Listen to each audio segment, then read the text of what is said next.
स्वागत है आप सबका एक और रोमांटिक ड्रामा के हिंदी एक्सप्लेनेशन में। ड्रामा के स्टार्टिंग में आजू एक चाइनीज डॉक्टर तियान को अपना चेकअप कराने के लिए जाती है। उसे इंसोम्निया की प्रॉब्लम थी, लेकिन तियान आजू को चेक करते ही समझ जाता है कि प्रॉब्लम केवल इंसोम्निया नहीं है। आजू की प्रॉब्लम थोड़ी बड़ी है और वो उसे प्रॉपर तरीके से ट्रीट करना चाह रहा था। उसने अपना मास्क लगाया हुआ था, दैट्स वाई आजू उसे देख नहीं पाती है।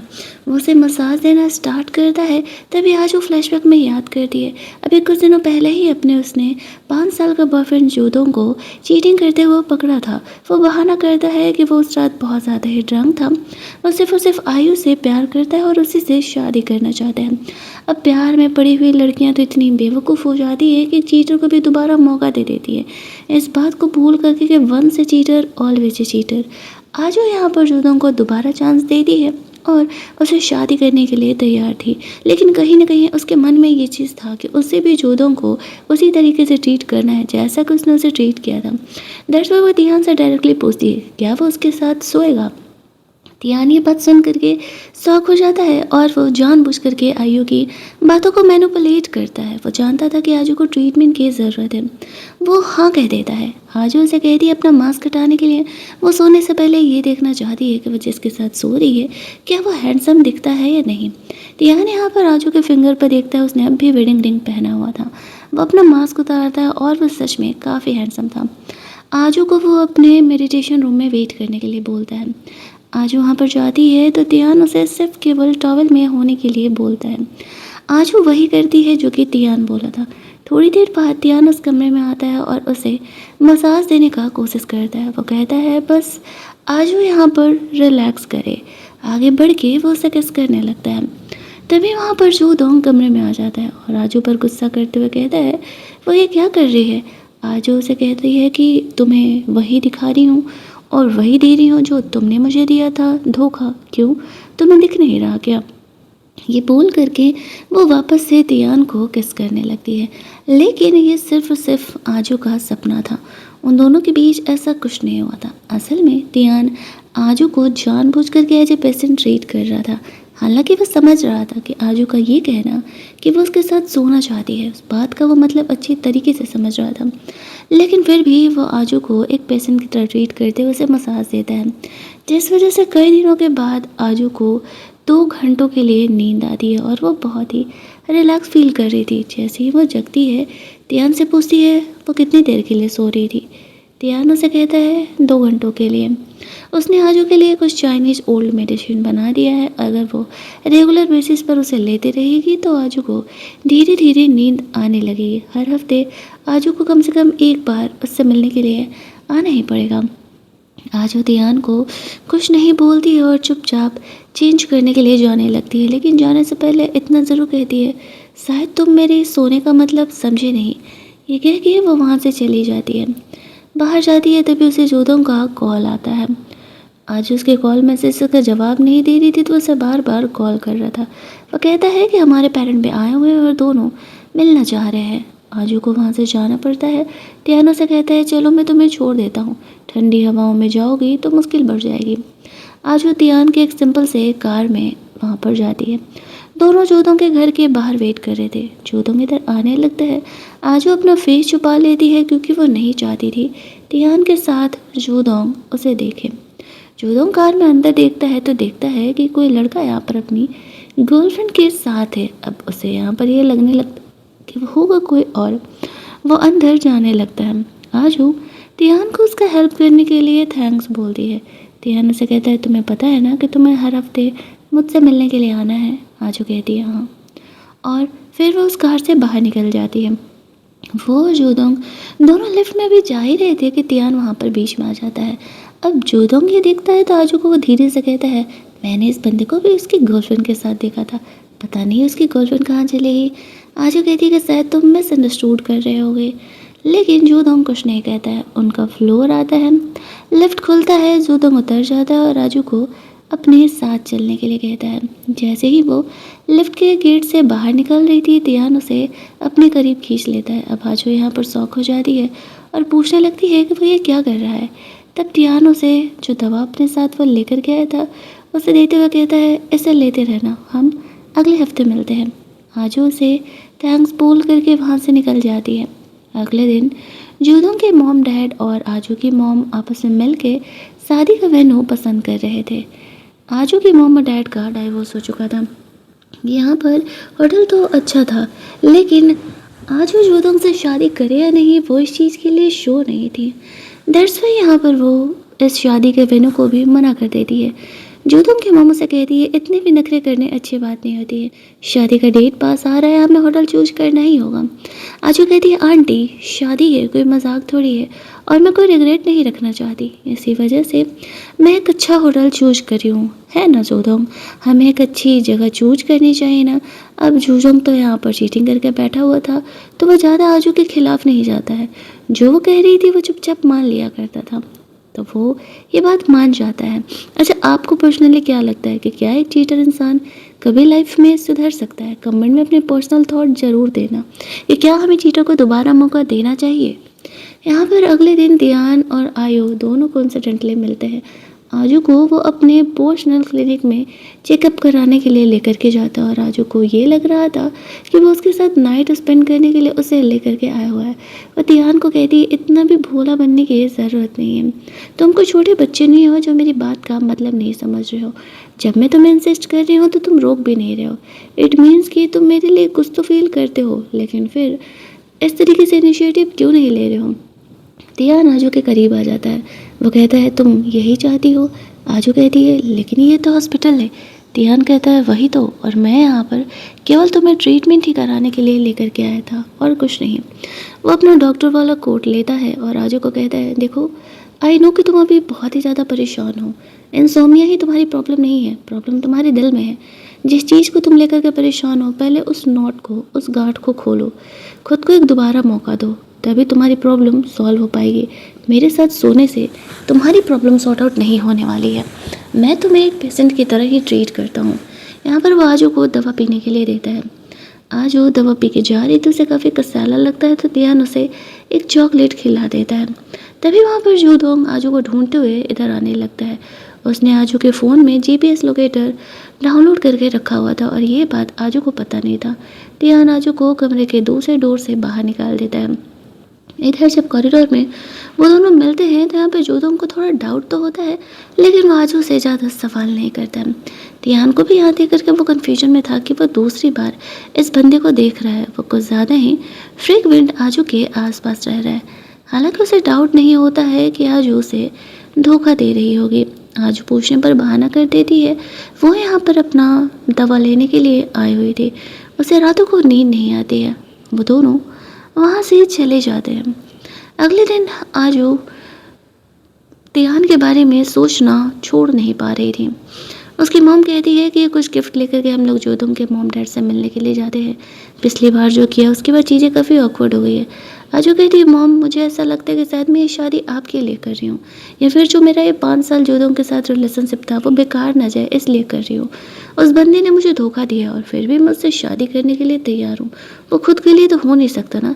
ये बात सुनते हुए उसकी मॉम काफ़ी शौक हो जाती है। उनको दिल की बीमारी थी, उनके हार्ट में पेन होने लगता है। आजू कहती है नहीं नहीं, मैं बस ऐसे ही कह रही थी, लेकिन मुझे नहीं लगता कि अब मैं जोधुंग से प्यार करती हूँ। आजू के डैड ने भी उसकी मॉम को धोखा दिया था। आजू की मॉम बस उसके लिए अच्छा सोच रही थी, उसकी भी शादी वादी हो जाए, वो सेटल हो जाए। आजू कुछ कह ही नहीं पाती है। अगले दिन वो वापस से तियान के पास ट्रीटमेंट के लिए चली जाती है। ट्रीटमेंट के बाद आजू का मूड ठीक करने के लिए तियान उसे क्लब लेकर के जाता है। वो यहाँ पर फुल ऑन गाना वाना गाती है, फुल मस्ती करती है और उसे बहुत ही मज़ा आ रहा था। वो काफ़ी हैप्पी फील कर रही थी। तियान यहाँ पर उसके साथ था। वो आजू का फ़ोन लेकर के उसमें वो जीपीएस लोकेटर वाले एप्लीकेशन को डिलीट कर देता है और कहता है इसी वजह से जो दोम उस रात वहाँ पहुँच पाया था। आजू तियान को छेड़ते हुए उसके पास जाती है। तुम तो मुझे पेशेंट की तरह ट्रीट करते हो ना, तो फिर ये क्या है? तुम्हें नहीं लगता तुम अपनी लाइन क्रॉस कर रहे हो? तुमने मेरे फ़ोन से वो एप्लीकेशन डिलीट किया। तियान इस बात पर कुछ बोल नहीं पाता है। दोनों यहाँ पर बस स्माइल करके रह जाते हैं। यहाँ पर वो फुल ऑन पार्टी वार्टी कर रही होती है, थोड़ी ड्रंक हो जाती है। तभी उसकी नज़र जाती है कि शायद उसने जोधों को देखा किसी और लड़की के साथ। हिम्मत करके वो उसे देखने के लिए जाती है। जब वो वहाँ पर जाती है तो देखती है कि असल में वो कोई और लड़का है। आज वो पूरी तरीके से टूट चुकी थी। ध्यान उसे कहता है, मैंने कहा था ना, तुम्हारे दिल में जो वो गांठ है वो प्रॉब्लम है, ना कि तुम्हें इंसोम्निया की प्रॉब्लम है। आजू कहती है कि मैं बहुत ही सेल्फिश लड़की हूँ, मेरी फियोंसे जीतुंग ने मुझे धोखा दिया, मुझे हिम्मत नहीं है उससे वो रिश्ता तोड़ने का, तो मैं उससे बदला लेने के लिए तुम्हारा इस्तेमाल कर रही हूँ। खुद को हील करने के लिए ध्यान कहता है, मैंने तुम्हें पहले ही कहा था, मैं सिर्फ और सिर्फ तुम्हें हील करना चाहता हूँ, मुझे तुमसे और कुछ नहीं चाहिए। आज वो ध्यान के लिए थोड़ा बुरा फील करने लगती है क्योंकि वो उसका इस्तेमाल ही कर रही थी जोदोंग से मूव ऑन करने के लिए, उससे रिलेशन तोड़ने के लिए। वो आगे बढ़ती है और ध्यान को किस कर लेती है। ध्यान भी यहाँ उसे नहीं रोकता है। कुछ देर किस करने के बाद आज वो यहाँ पर उल्टे ध्यान पर ही गुस्सा करते हुए कहती है, उसने उसे रोका क्यों नहीं, वो तो उसका डॉक्टर है ना, और उसे आजू की प्रॉब्लम के बारे में पता है, तो उसे रोकना चाहिए था। इस बात पर ध्यान उसे कहता है, तुम्हें ठीक करने के लिए मैं कुछ भी करने के लिए तैयार हूँ, चाहे इसके लिए मुझे सच में तुम्हारे साथ सोना ही क्यों ना पड़े। लेकिन एक बात जान लो, इससे तुम्हारी प्रॉब्लम नहीं सॉल्व होने वाली है, तुम्हें पहले खुद की प्रॉब्लम को सॉल्व करना होगा। वो उसे हक करता है और कहता है, रो लो, इससे तुम्हारा मन हल्का हो जाएगा। जूतों की इस चीज़िंग के बाद पहली बार आयु खुल करके रोई थी और उसका मन इस वक्त के बाद काफ़ी हल्का महसूस कर रहा था। दोनों कुछ देर तक इसी तरीके से एक दूसरे के साथ रहते हैं। आफ्टर दैट ध्यान आजू को वहाँ से लेकर के जाता है। आजू ध्यान को बताती है कि आज उसका बर्थडे था और ये उसके लाइफ का one of the best birthday था। थैंक्स उसके साथ वक्त बिताने के लिए। इसके बाद वो बाय कह के अपने घर के लिए निकलने लगती है। जैसे ही वो लिफ्ट में जाती ही वैसे ही ध्यान उसके पीछे पीछे आ जाता है। कहता है, आई नो शायद मुझे नहीं आना चाहिए था, लेकिन आज तुम्हारा बर्थडे है और मैं तुम्हारे साथ रहना चाहता हूँ। आज वो तो समझ ही रही थी कि अगर ध्यान आज उसके साथ रुका तो शायद वो अपनी लाइन क्रॉस कर जाएगी, लेकिन वो ध्यान को रोक नहीं पाती है। वो उसे हक करके अपने रोमांस को आगे बढ़ाने के लिए हिंट दे रहा था, लेकिन तभी जूदोंग अपने कुछ दोस्तों को लेकर के आजू को सरप्राइज पार्टी देने के लिए आ जाता है। ध्यान को छुपना पड़ता है। आजू जूदोंग के साथ वहाँ से चली जाती है। पार्टी वार्टी मना करके जूदोंग तो घोड़े बेच करके सो रहा था, लेकिन आजू की नींद हराम हो चुकी थी और अब उसे नींद नहीं आता था। वो यहाँ पर इसी तरीके से रात रात भर जगी रहती थी। वो ध्यान के मैसेजेस का जवाब भी देती है। वहीं दूसरी तरफ अगले दिन ध्यान आजू को वापस से फॉलो कर रहा था। तब जूदोंग आजू को शादी के ड्रेसेस ट्राई करने के लिए लेकर के जाता है और जब वो वहाँ पर जाता है तब उसके पीछे पीछे ध्यान भी आ गया था। वो उस फिटिंग रूम में अंदर आ जाता है। आजू कहती है कि वो यहाँ क्या कर रहा है, वो यहाँ से चले जाए। वो जूदोंग को एक और मौका देना चाहती है। वो जूदोंग से शादी करने के लिए तैयार है और वो अपने इस रिलेशनशिप को यहीं ख़त्म करना चाहती है। मुझे पता है कि मैंने गलती किया है, मुझे तुम्हारा इस्तेमाल नहीं करना चाहिए था, लेकिन मैं बहुत ही डिस्परेट थी और मुझे साथ कोई एक इंसान चाहिए था, एक लड़का चाहिए था जो मेरे माइंड को क्लियर कर सके। लेकिन अब हमें ये चीज़ें यहीं ख़त्म करनी होगी। ये कह के वो ध्यान को वहाँ से जाने के लिए बोलती है और ध्यान जाने का नाम नहीं ले रहा था। जूदोंग आजू को ढूंढते हुए इधर आ रहा था। आजू घबरा जाती है। जल्दी जल्दी वो ध्यान को छुपाती है, फिर कमरे से बाहर निकलती है। अगले दिन ध्यान के बुलाने पर आजू उसके हॉस्पिटल जाती है। वो कहता है, सॉरी, मुझे कल वैसे बिहेवियर नहीं करना चाहिए था, मैं आज के बाद तुम्हें परेशान नहीं करूँगा, ये तुम्हारा लास्ट ट्रीटमेंट है और मैं प्रॉमिस करता हूँ इसके बाद मैं तुम्हारी लाइफ को भी डिस्टर्ब नहीं करूँगा। आफ्टर दैट वो आजू का सीरियसली वाला चेकअप करता है, उसे कुछ टाइम के लिए दवाई देता है और कहता है सोच समझ करके डिसीजन लेना, क्योंकि ये शादी बहुत बड़ा डिसीजन है। बेचारा रो भी रहा था यहाँ पे। फिर वो आजू को छोड़ने के लिए जाता है, जहाँ पर कि लास्ट टाइम आजू ध्यान को किस करती है, आई एम सॉरी, मैं तुम्हारे साथ रिलेशनशिप में नहीं रह सकती। ऐसा कह के इसके बाद वो यहाँ पर ध्यान के साथ अपने इस रिलेशनशिप को शायद अपने तरफ से हमेशा के लिए ख़त्म कर देती है, अनटिल उसे पता नहीं था आगे क्या होने वाला है। तभी वहाँ पर जूदोंग थोड़े ड्रंक कंडीशन में आता है। उसके एक दोस्त उसे संभालते हुए यहाँ लेकर के आ रही थी। फाइनली आजू और जोदोंग के शादी वाला दिन आता है, लेकिन उस दिन आजू के पास गलती से जोदोंग का फ़ोन छूट जाता है। जिस मिस्टर के साथ वो फ़िलहाल था, उस मिस्ट्रेस का मैसेज वो गलती से देख लेती है। वो लोग उसी वेटिंग रूम में थे जो कि शादी के बाद आजू और जोदोंग का होने वाला था। आजू का दिल टूट जाता है, बस बहुत हुआ, अब नहीं। वो तियान को फ़ोन करती है और अपने लिए काम होने वाली पिल्स मंगाती है। तियान समझ जाता है कुछ तो गड़बड़ है। वो उस पिल को लेकर के उसकी शादी वाले वेन्यू के लिए पहुंचता है। आजू जोदोंग को इस बारे में नहीं बोलती है, उससे उसकी चीटिंग के बारे में पता चल गया है। वो जोदोंग से मिलने के लिए उस कमरे में चली जाती है। जोदोंग अपने मिस्ट्रेस को छुपा रहा था, वो उसे वहाँ से बाहर निकालता है। वो दोनों लिफ्ट में जा रहे थे शादी करने के लिए। जोदोंग को लिफ्ट में भेज करके वो उस कमरे में वापस जाती है। जैसे ही आजू वहाँ पर जाती है, देखती है कि उसकी मिस्ट्रेस बाथिंग टब के पीछे छुपी हुई, वो खींच करके उस लड़की को थप्पड़ मार देती है। तभी जोदोंग यहाँ पर आता है और वो आजू को थप्पड़ मार देता है और कहने लगता है क्या ड्रामा लगा करके रखी हुई हो। इधर ध्यान आजू को ढूंढ रहा था। अब ना तो वो उसके कॉल्स का रिस्पॉन्ड कर रही थी, न ही उसके बारे में उसे कुछ इन्फॉर्मेशन मिल रहा था। जोदोंग आजू पर ही ड्रामेबाज होने का ड्रामा करने लगता है। ये कहते हुए कि मैं अमीर हूँ, अगर 2-3 मिस्ट्रेस रख भी रहा हूँ तो क्या फ़र्क पड़ता है, तुम्हारी जैसे मेरी आगे पीछे घूमती रहती है मुझसे शादी करने के लिए। तुम्हें अपनी औकात याद रखनी चाहिए, ज़्यादा ड्रामा नहीं करो और सीधे शादी करने के लिए चलो। आजू यहाँ पर जोदोंग का ये रूप देख करके तो शौक ही हो जाती है। उसने कभी एक्सपेक्ट नहीं किया था 5 साल का वो लड़का जिसको कि वो डेट कर रही है, वो ऐसा निकलने वाला है। तभी दियान उसे ढूंढते हुए आता है। फ्लैशबैक में दियान याद करता है जब आजू ने दियान का हेल्प किया था। असल में उन दोनों के बीच 8 साल का एज गैप है, यानी कि आजू ही बड़ी है। आजू को ये बात याद नहीं था। दरअसल दियान अब आजू से प्यार करने लगा था। फर्स्ट डे से ही वो आजू को पहचान चुका था। यहाँ पर वो आजू को वो दवा देता है। उसे खाने के बाद आज वो नीचे वेन्यू पर पहुंचती है। सारे तो शादी होने का इंतज़ार कर रहे थे। आज वो स्टेज पर जाती है और सबको बताती है मेरी फियोंसे जोदोंग ने मुझे कई बार धोखा दिया है और अब मैं चीटर से शादी नहीं करने वाली हूँ। ये कहते हुए वो अपना शादी तोड़ देती है और जोदोंग को थप्पड़ मार देती है। सारे ही यहाँ पर शौक हो जाते हैं। तियान यहाँ पर आजू को प्रोटेक्ट करने के लिए बीच में आता है। जोदोंग यहाँ पर आजू को ही चीटर होने का ब्लेम डाल देता है, ये कहते हुए कि तुम ही मुझे चरूस लड़के के साथ धोखा दे रही हो, इसीलिए इतना ड्रामा कर रही हो। आजू से कहती है तियान सिर्फ मेरा डॉक्टर है, इससे ज़्यादा और कुछ नहीं, और तुम ना जाने कितनी बार उन लड़कियों के साथ सो चुके हो। और तुम हद तो तब करती है जब आज मेरी ही वेडिंग रूम में हमारी शादी वाले दिन उस लड़की के साथ थे। जोदोंग जैसे लड़के बहुत ही घड़े इंसान होते हैं क्योंकि उन्हें अपनी गलती का एहसास तक नहीं होता, और वही जोदोंग को था। वो अपने पैसे पर बहुत ही घमंड कर रहा था और उसे लगा था कि आज वो कहाँ ही जाएगी, भले ही वो उसके साथ रोज़ ही चीटिंग क्यों ना करो। लेकिन आज वो उस रिश्ते को तोड़ देती है। सारे ही रिलेटिव यहाँ पर शौक में आ जाते हैं। जोदोंग को धोखा वाला पोल यहाँ पर खुल जाता है। तियान यहाँ पर आकर के आजू को कहता है तुमने अच्छा किया ये डिसीज़न लेकर के, इस चीटर को छोड़ करके। मैं तुम्हें परसू करना चाहता हूँ, मैं तुम्हें पसंद करता हूँ, क्या तुम मुझे मौका दोगी। आजू ये सुन के थोड़ा शौक हो जाती है और जितने भी रिलेटिव यहाँ पर आए हुए थे वो सारे तियान और आजू के रिलेशनशिप को अप्रिशिएट करने लगते हैं। कहने लगते हैं कि हाँ हाँ हाँ कह देने के लिए, असल में ये लड़का सही में तुम्हें पसंद करता है, तभी तो ये तुम्हारे लिए इतना सब कुछ कर रहा है।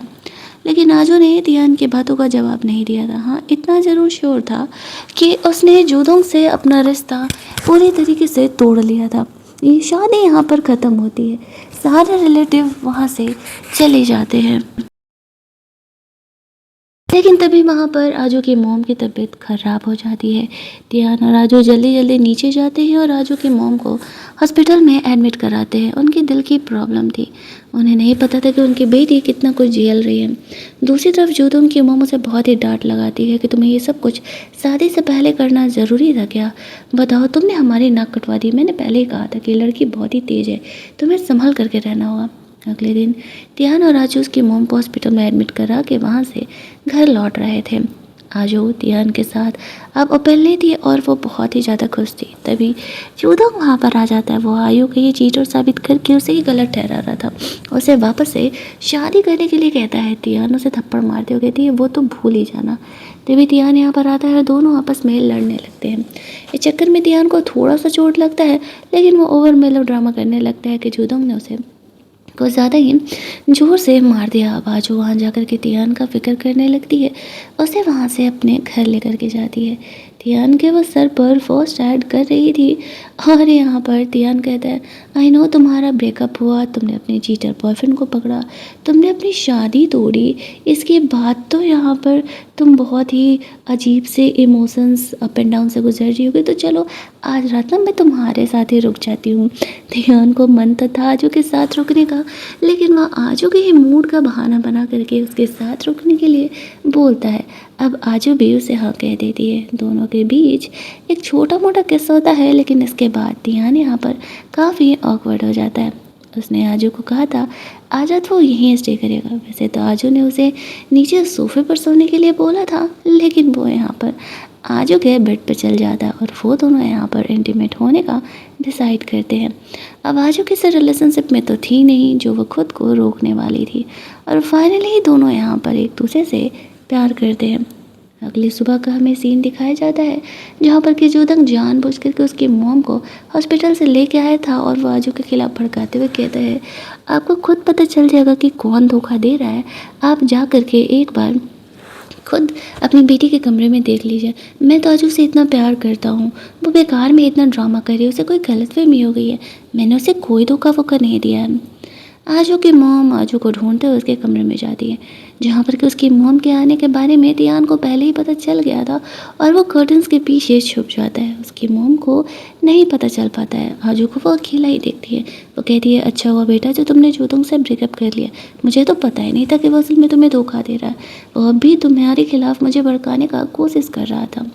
आजू की मॉम बाहर उनके लिए ब्रेकफास्ट बनाने के लिए चली जाती है, तभी तियान कर्टन से बाहर निकलता है और उसकी मॉम वापस से यहाँ पर आ जाती है और वह तियान को देख लेती है। उन्हें पता था कि ज़रूर ही आज उसे लड़के के साथ होगी। अब वो दोनों इस बात को छुपा भी नहीं सकते थे, तो बाहर क्लियरली बात करने के लिए जाते हैं। आजू बताती है कि वो सही में अब तियान के साथ है।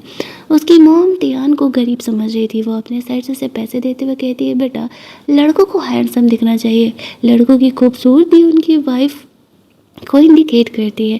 अब तुम अच्छे से सर्च करके रहोगे तो हमें भी अच्छा लगेगा ना। उन्हें तियान की असली आइडेंटिटी के बारे में पता नहीं था और वो उन्हें इस तरीके से गरीब ही समझ करके ट्रीट कर रही थी कि वो नॉर्मल सा अपना चाइनीज़ मेडिसिन का जो है हॉस्पिटल वगैरह चलाता है। तियान भी फ़िलहाल उन्हें अपनी आइडेंटिटी के बारे में नहीं बताता है। उसकी मॉम के पास अब तक के अच्छे खासे सेविंग्स थे, तो वो यहाँ पर तियान को ऑफ़र करके आजू के लिए कार खरीदने के लिए बोलती है। फिर जोदंग की फैमिली को कॉल करके कहती है कि हमें तुमसे कुछ बात करना है, मिल करके चीज़ों को क्लियर करते हैं। तो उसकी फैमिली उनसे मिलने के लिए तैयार हो जाती है। आजू की मॉम उससे कहती है कि हमें अब उन्हें थोड़ा जवाब तो देना ही पड़ेगा, बहुत हो गया, उन्होंने मेरी बेटी का बहुत ही अब इस्तेमाल कर लिया, जो भी करना है हम मिल करके बात करेंगे। आजू अपनी मॉम के साथ उनसे मिलने के लिए जाती है। वहाँ पे जोदंग अपने मॉम डैड के साथ आया हुआ था। उन्हें तो ऐसा लग रहा था कि वो लोग उससे माफ़ी मांगने के लिए आए होंगे, लेकिन यहाँ पर ऐसा कुछ भी नहीं था। आजू की मॉम एक एक करके पोल खोलने लगती है पिछले 5 सालों का। वो आजू का बैंक स्टेटमेंट उन्हें दिखाते हुए कहती है तुम लोगों का ये कहना था कि हम गोल्ड डिगर हैं, हम लोग जोदंग का पैसा लेना चाहते हैं, तुम्हारी फैमिली के पैसे के पीछे है, लेकिन जब से आजू और जोदंग रिलेशनशिप में आए हैं तब से 90% खर्च तो जोदंग का आजू ही चला रही है, तो फिर हम गोल्ड डिगर कैसे हुए? असल में गोल्ड डिगर तो तुम लोग हो जो कि आजू के साथ केवल और केवल पैसे के लिए थे। चलो ये भी चीज़ें यहाँ पर एडजस्टेबल थी अनटिल तुम्हारे बेटे ने मेरी बेटी को धोखा दिया होता। अगर यहाँ पर ऐसा उसने नहीं किया होता तो मैं ज़रूर ही इन चीज़ों को जाने देती, लेकिन अब तुम्हें तुम्हारी औकात दिखाना बहुत ज़्यादा ही ज़रूरी हो गया। देखो किस तरीके से तुम लोगों ने मेरी बेटी का इस्तेमाल किया था। इन 5 सालों में जितने भी पैसे तुम्हारे बेटे ने लिए हैं, शांत तरीके से वो पैसे मेरे बेटी को वापस कर देने के लिए, वरना यहाँ पर अगर तुम पर पुलिस केस गया तो तुम्हारी इज्जत का क्या कबाड़ी होगा वो तो तुम अच्छे से ही समझते हो, मुझे बताने की ज़रूरत भी नहीं है। ऐसा करके वो यहाँ पर वहाँ से जाने लगती है, लेकिन उसकी फैमिली बहुत ही चीखने चिल्लाने लगती है और आजू को ही इन सब का जिम्मेदार ठहराने लगती है। अब यहाँ पर हम लोग देखते हैं बात बहुत ज़्यादा ही बढ़ जाता है। तिहान भी आगे आकर के कहती है कि बस बहुत हो गया, तुम लोगों को थोड़ी तो शर्म आनी ही चाहिए थी। तभी वहाँ पर तिहान आ जाता है आजू के सपोर्ट में। हालांकि आजू ने एक्सपेक्ट नहीं किया था कि वो यहाँ आने वाला है।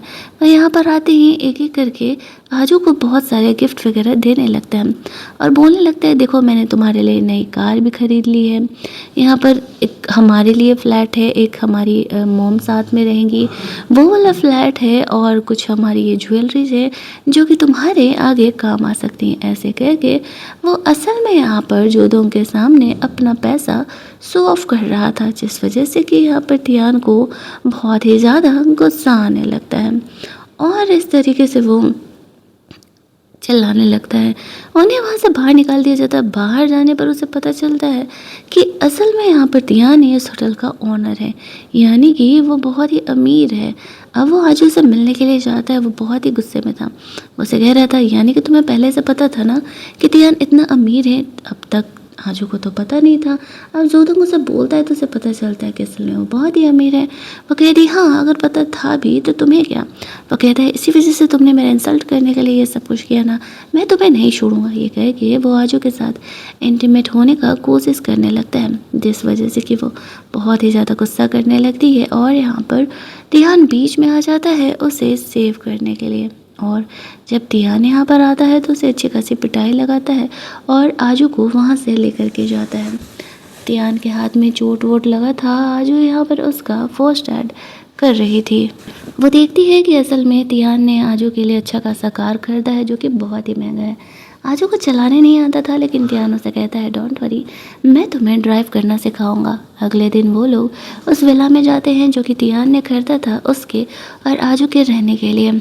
वो यहाँ पर उस घर में जाते हैं। उनका भी रोमांस वहाँ पर स्टार्ट ही हो रहा था कि तियान की मॉम उसे खोजते हुए आ जाती है। उसे पता चला था कि तियान किसी लड़की को यहाँ लेकर के आया हुआ है, लेकिन वो आजू को छुपा देता है क्योंकि वो नहीं चाहता था कि असल में उसकी मॉम को फ़िलहाल इस रिलेशनशिप के बारे में पता चले। उसकी मॉम गुस्सा भी कर सकती थी और आजू को मना भी कर सकती थी। इस बात का उसको डर था। आजू को वो छुपा देता है। उसके मॉम के जाने के बाद तियान और आजू वापस से एक दूसरे से चिपक जाते हैं। एक दूसरे के साथ उनका रोमांस स्टार्ट हो जाता है। वो कहता है, मैंने भी अपनी मॉम को हमारे बारे में नहीं बताया। आजू मन ही मन स्माइल कर रही थी। उसकी मॉम को भी तो तियान के बारे में सडनली ही पता चला था, तो वो तियान के सिचुएशन को समझ रही थी और उसे वो कुछ भी नहीं कहती है। लेकिन इस बार जो उनका ये रोमांस हो रहा था ना, तभी हम लोग देखते हैं कि यहाँ पर तियान की मॉम वापस से आ जाती है। अब वो अपने बेटे को अच्छे तरीके से जानती थी। वो जानती थी कि ज़रूर ही यहाँ पर वो किसी लड़की को लेकर के आया हुआ है। अब उन दोनों को ऐसे किस करते हुए यहाँ पर वो देख लेती है और दोनों ही यहाँ पर शॉक हो जाते हैं। जो तियान की मॉम थी अब यहाँ पर आजू को वो सवाल करने लगती है, जैसे कि आजू का नाम क्या है, वो करती क्या है, उसकी मॉम का क्या नाम है, वो क्या करती है, बहुत सारी बातें। हालांकि ये सिचुएशन काफ़ी सडन था, फिर भी आजू खुद को संभालते हुए बहुत ही बेटर तरीके से आंसर देती है। तियान की मॉम आजू को आज रात ही घर पर ही स्टे करने के लिए बोलती है, लेकिन वो दोनों अलग कमरे में सोने वाले थे। तियान को डर था कि कहीं उसकी मॉम आजू को बुली ना करे। उसे छोड़ने का मन नहीं था, लेकिन वो अपनी माँ के खिलाफ भी नहीं जा सकता था। मजबूरी में उन दोनों को अलग अलग ही सोना पड़ता है। हालांकि आजू के आंसर से और उसे देख करके तियान की मॉम खुश हो जाती है। वो जानती थी कि उनका बेटा किसी गलत इंसान को नहीं चूज कर सकता है। हालांकि वो तियान को इस बात के लिए हाँ नहीं कहती है सामने से कि उन्हें आजू से कोई प्रॉब्लम नहीं है। रात में दोनों को ही नींद नहीं आ रही थी और दोनों एक दूसरे को ढूंढते हुए हॉल में आते हैं। साथ में एक दूसरे के ड्रिंक करते हैं और कहते हैं, मुझे नहीं पता, तियान का कहना था, मुझे नहीं पता मेरी मॉम को तुम कितनी पसंद आई, लेकिन इतना तो श्योर है कि मैं तुम्हारे बिना नहीं रह सकता हूँ और मैं तुम्हारे साथ ही रहने वाला हूँ। इस बात से आजू खुश थी कि चलो कम से कम वो उसकी चीज़ों को समझ रहा है। एंड आफ्टर दैट हम लोग देखते हैं कि वो लोग रात में वैसे ही हक करके सो जाते हैं। अगली सुबह जब वो जगती है तो देखती है कि यहाँ पर तियान की मॉम भी सामने बैठी हुई है। वो उसे कहती है, चलो मैं भी ऑफिस जा रही हूँ, चलते चलते मैं तुम्हें घर ड्रॉप कर देती हूँ। आजू तो इस बात का मतलब समझ ही रही थी कि तियान की मॉम उसकी मॉम से मिलना चाह रही है, तो वो उसकी मॉम से उससे मिलने के लिए लेकर के जा रही है। उस समय घर पर आजू की मॉम नहीं थी, बाहर वो ग्रॉसरी लेने के लिए गई हुई थी। वो लोग घर में अंदर जाती है जहाँ पर कि जोदोंग पहले से ही यहाँ करके बैठा था। वो उसका फियांसे था तो घर के कीज वगैरह उसके पास थे और उन लोगों ने लॉक सभी चेंज नहीं करवाए थे। यहाँ पे तियान की मॉम को आया हुआ देख करके वो आजू के खिलाफ उन्हें भड़काने लगता है कि आजू आपके बेटे के पैसे के पीछे, उसे पहले से ही पता था कि वो एक गोल्ड डिगर है, इसी वजह से वो बहुत ही अमीर लड़कों के पीछे गई, इसी वजह से तो वो मेरे पीछे भी आई थी। और जब उसे तियान मुझसे ज़्यादा अमीर मिल गया तो वो मुझे छोड़ करके उसके साथ चली गई। यहाँ पर नॉर्मली कोई भी इंसान तो उन्हीं के बातों पर भरोसा करता। आजू जोदोंग पर गुस्सा करते हुए कहती है कि चीटर के मुंह से ये बातें शोभा नहीं देती है। तभी वहाँ पर आजू की माँ जाती है और वह जोदोंग को डांटते हुए वहाँ से जाने के लिए कहती है।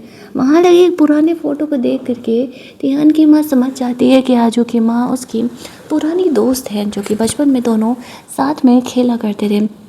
यहाँ पर उन दोनों के बीच वापस से अच्छी खासी फ्रेंडशिप हो जाती है जब दोनों एक दूसरे को पहचान जाते हैं। तो इतना ही नहीं, यहाँ पर हम लोग देखते हैं कि जोदोंग को तियान की मॉम डांटे वहाँ से जाने के लिए कहती है, कहते हुए तुम जब एक खुद चीटर हो तो तुम्हें किसी को कुछ भी बोलने का कोई हक नहीं है।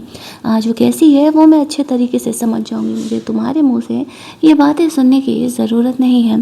जोदोंग को वहाँ से भेज दिया जाता है।